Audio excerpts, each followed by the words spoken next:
The Moon and the Cuckoo. In the far years of the 12th century, the Lord Mikado was cursed with a terrible illness. All Nippon prayed to the gods. Men offered all their richest offerings to appease the wrath of heaven, but it availed them not. His Majesty grew worse, and none of the great men who came to him could divine the cause of his trouble. Every temple was full of devotees. Each shrine had its worshippers, but sorrow was the guest at every door. His Majesty grew worse, and every night was stricken with a horrible nightmare. At last it was noticed that each evening a dark cloud moved across the heavens and hung over the palace. From it shone two fiery orbs gleaming fiercely. The priests prayed and threatened, but the brooding demon remained. At last, a young warrior, whose name was Yorimasa, came forward and said, "Let me slay this horrid beast, who with his black breath and fiery eyes threatens the life of our beloved emperor. If I fail, I can but die, and my life is the Mikado's in any case. Let me go." "Go, and the gods go with you," the priest replied, and Yorimasa went forth to conquer or to die.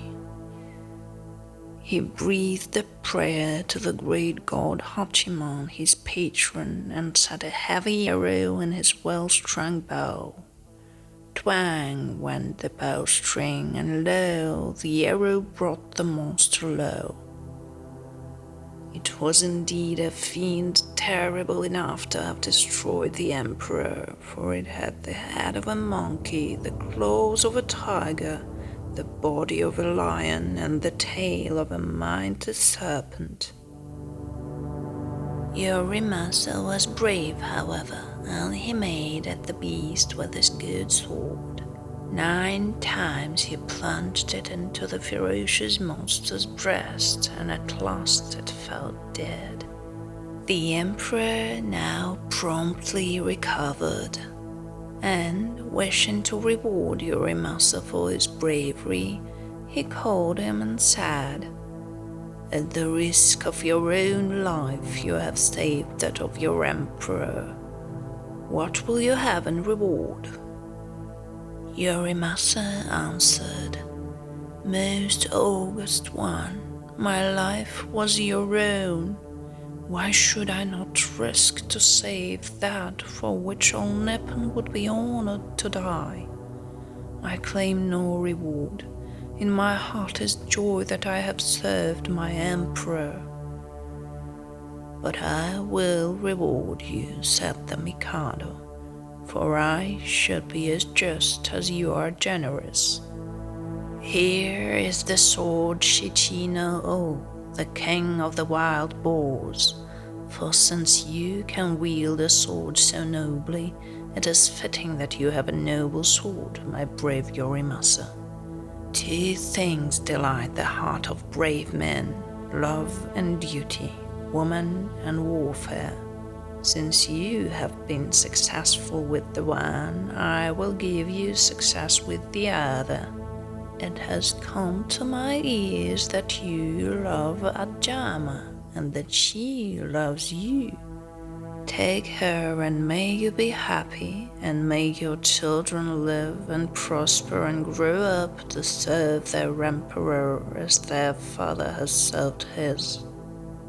Then Yorimasa bent low before him and thanked him, and the gentlemen of the court composed a verse about Yorimasa, and sang a song to him in which he compared his rapid rise into favor to the cuckoo's flight toward the crescent moon. But Yorimasa was as modest as he was brave and would not admit that he deserved any special praise. So he answered the poet's song by singing these lines. Like the cuckoo, so high to soar. How is it so? Only my bow I bent, that only sent the shaft. But he and Ajama were soon married and lived happily ever after in the sunshine of the Mikado's favor.